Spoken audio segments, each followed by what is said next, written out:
اس لیے میں کہتا ہوں حضرت بنی اسرائیل کے نبی حضرت یعقوب کو کون نہیں جانتا ہے؟ حضرت یعقوب علیہ السلام حضرت اسرائیل علیہ السلام میں یہ معاہدہ ہو گیا کہ جب تک تم قاصد نہیں بھیجو گے میری روح نہیں نکالنے کے لیے آؤ گے. حضرت اسرائیل علیہ السلام نے کہا ٹھیک ہے میں نہیں نکالنے آؤں گا. ایک زمانہ گزر گیا, حضرت اسرائیل پہنچ گئے روح نکالنے کے لیے. حضرت اسرائیل علیہ السلام جب پہنچے تو حضرت یعقوب فرماتے کیسے آنا ہوا؟ کہا آپ کی روح نکالنے کے لیے. کیا معاہدہ نہیں ہوا تھا کہ تم جب تک قاصد نہیں بھیجو گے کوئی روح نہیں نکال پاؤ گے؟ کہا ہاں معاہدہ ہوا تھا, لیکن کیا اے اللہ کے نبی ابھی تو آپ کو قاصد کی ضرورت ہے. یہ آپ کے بال جو سفید ہو چکے ہیں یہ کیا ہے؟ یہ اللہ کے قاصد ہی کی تو ہے. یہ ہڈیاں جو مضبوط تھی مزمحل ہو گئی ہیں یہ کیا ہے؟ اللہ کے قاصد ہی تو ہے. یہ جانتے ہو ہمارے قوا, یہ جو جانتے ہو ہمارے جسم کے اندر جو بیماری ہے یہ کیا ہے؟ یہ جو سیاہی ہے سفیدی میں بدل گئی یہ کیا ہے؟ یہ سب اللہ کی طرف سے قاصد ہی تو ہے. یہ کھلے ہوئے, یہ جو کھلی ہوئی قبریں, یہ اٹھے ہوئے جنازے, یہ سب کیا ہے؟ یہ اللہ کی طرف سے قاصد ہی تو ہے. اسی لیے تو میں کہنا یہ چاہتا ہوں اگر یہ بات آپ کے سمجھ میں نہ آئی ہو تو پوچھو کون نہیں جانتا حضرت سیدنا فاروق اعظم کو. وہ عمر ہے خدا کی قسم کہ جب آپ امیر المومنین خلیفۃ المسلمین کی کرسی پر تھے. اس لیے میں کہتا ہوں آج ہم سے ہمارے بچوں سے سوال کیا جاتا ہے, اسی بورڈ میں سوال کیا گیا تھا بادشاہ اور خلیفہ میں فرق کیا ہے.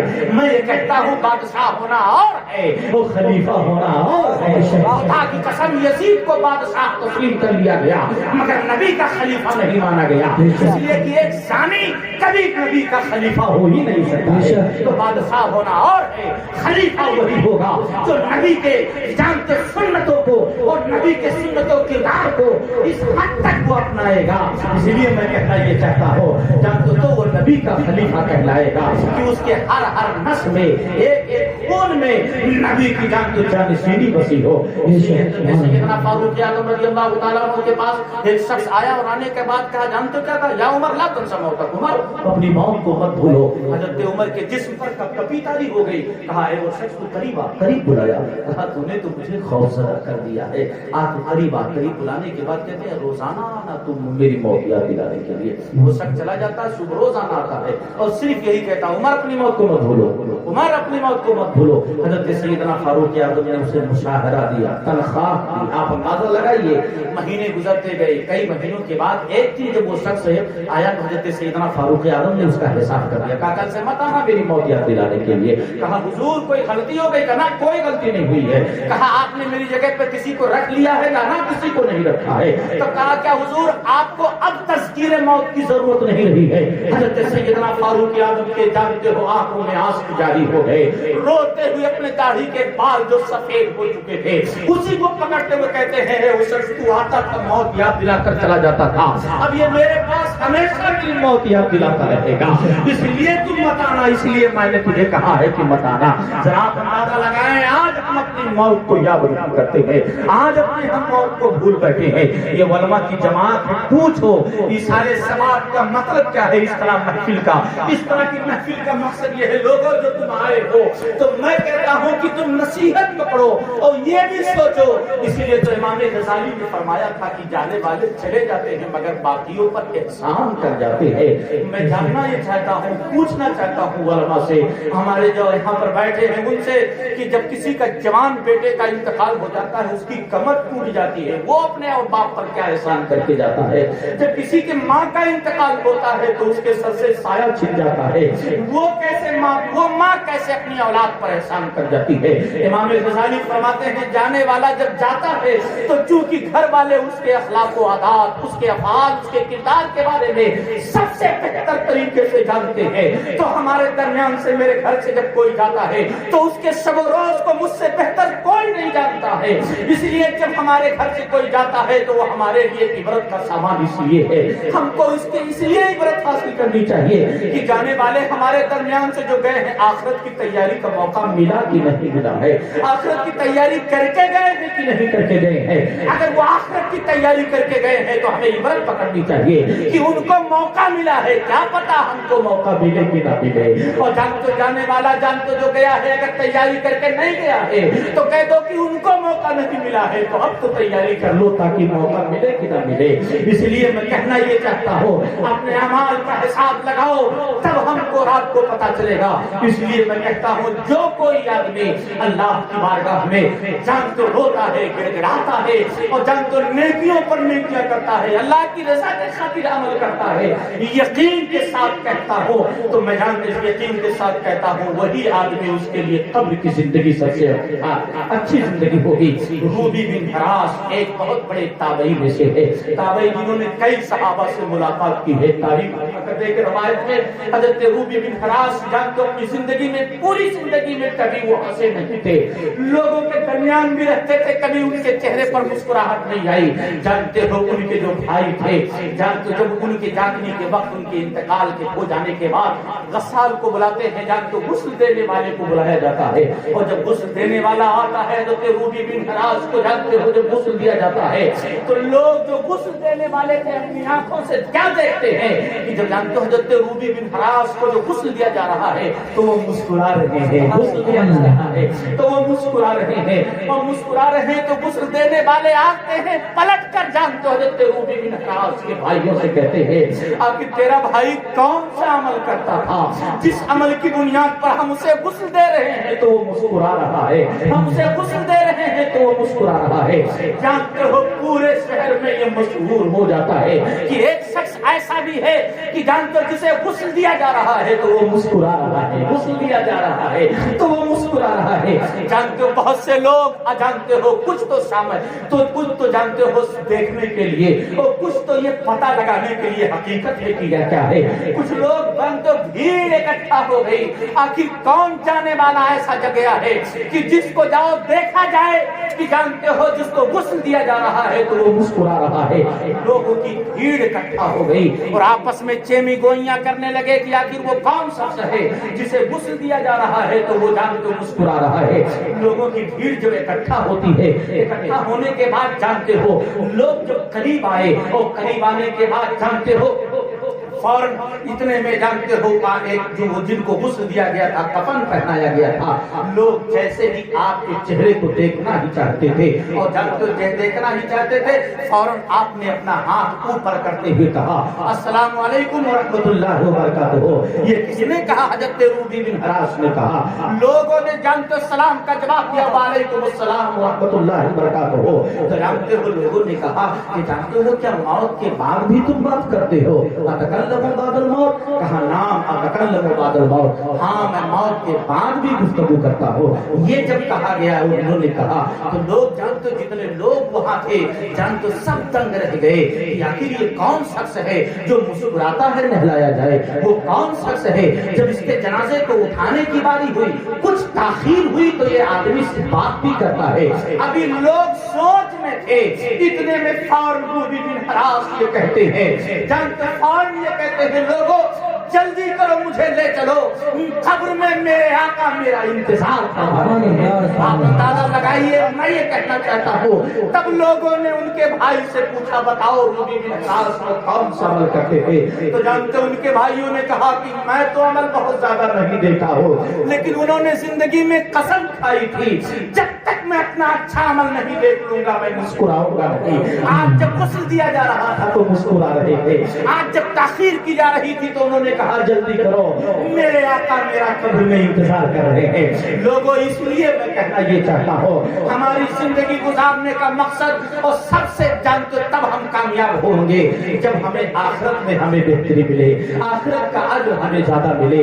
اس لیے میں کہتا ہوں ہمیں آخرت میں ہماری، اسی لیے تو جانتے ہو سب سے بہترین خاتمہ وہی خاتمہ ہے کہ ہمارا اور آپ کا خاتمہ ایمان پر ہو، ورنہ ہمارے اعمال برباد ہو جائیں گے۔ اسی لیے تو میں یہ بات کہنا چاہتا تھا کہ آج اور کچھ نوجوانوں کو یہ بتانا چاہتا تھا جو لوگ یہ چاہتے ہیں کہ میں اپنے ماں باپ کے حق سے سبکدوش ہو گیا ہوں، تو میں چند باتیں درود پاک پڑھ لیجیے تو میں عرض کر دوں اور آپ کی بات کو ختم کر دوں۔ استغفر اللہ ربی من کل ذنب واتوب الیہ۔ آؤ تاریخ تب آپ کو پتہ چلے گا، احادیث کی روشنی میں دیکھو تب آپ کو پتہ چلے گا۔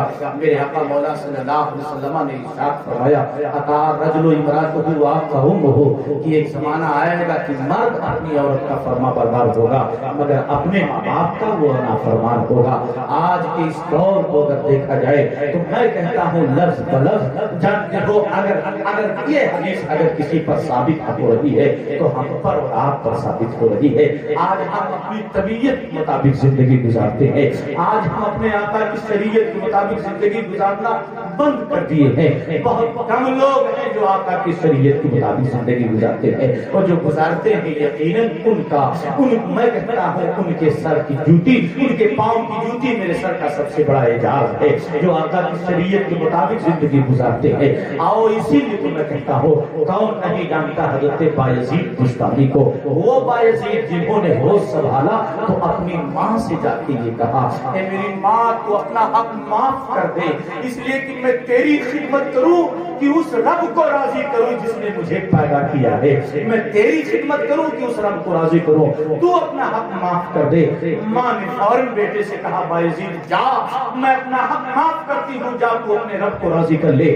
حضرت بایزید بستامی 12 سال تک جنگلوں میں بھٹکتے رہے، 12 سال تک جنگلوں میں اپنی ماں کی خدمت اپنے رب کی عبادت کرتے رہے، لیکن ایک مرتبہ جب انہیں اپنے ماں کے شہر بستام سے گزر ہونا والا تھا تو انہوں نے سوچا کہ بایزید جب تو اپنے ماں کے شہر سے گزر ہی رہا ہے تو ایک زمانہ ہو گیا ہے ماں سے ملاقات نہ کی ہے، چل ماں کو سلام تو کر کے آ۔ حضرت بایزید بستامی جاتے ہیں اور جانے کے بعد جانتے ہو اپنے ماں کے اپنے گھر جاتے ہیں۔ جب رات کا ایک حصہ گزر چکا تھا، 2/3 رات ابھی باقی تھی، حضرت بایزید بستامی سخت ٹھنڈک تھی، حضرت بایزید بستامی دروازے پر کھڑے تھے، سوچا کہ لاؤ ماں جانتے ماں کا دروازے پہ دستک دوں اپنے ماں کو جگاؤ۔ تو حضرت بایزید بستامی کے دل نے جانتے ہو آپ کیا کہا، جھوڑ کر یہ کہا بایزید جب تو نے اپنی زندگی میں ماں کی کوئی خدمت نہیں کی ہے تو تجھے کوئی حق نہیں پہنچتا ہے کہ ماں اس وقت آرام کر رہی ہے اور تو نیند میں خلل ڈالے۔ یہ کس نے کہا تھا؟ حضرت بایزید بستامی کے جانت الزبیر نے کہا تھا، یہ جھوڑا تھا۔ حضرت بایزید بستامی کھڑے رہ گئے، انتظار کرتے رہ گئے، کھڑے رہ گئے۔ جب جانتے ہو کب تک کھڑے رہ گئے؟ جب دیکھا کہ ماں بیدار ہوئی۔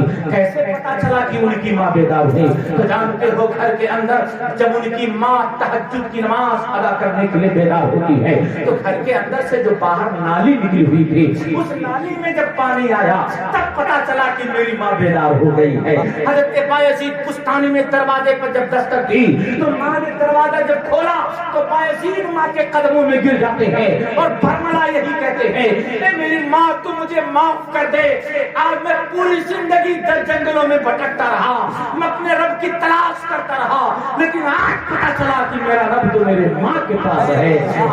لگائیے میں یہ کہنا چاہتا ہوں کہ کوئی اپنی ماں کی خدمت کرنا چاہے اور حق سے سبکدوش ہونا چاہے تو کبھی سبکدوش نہیں ہو سکتا ہے۔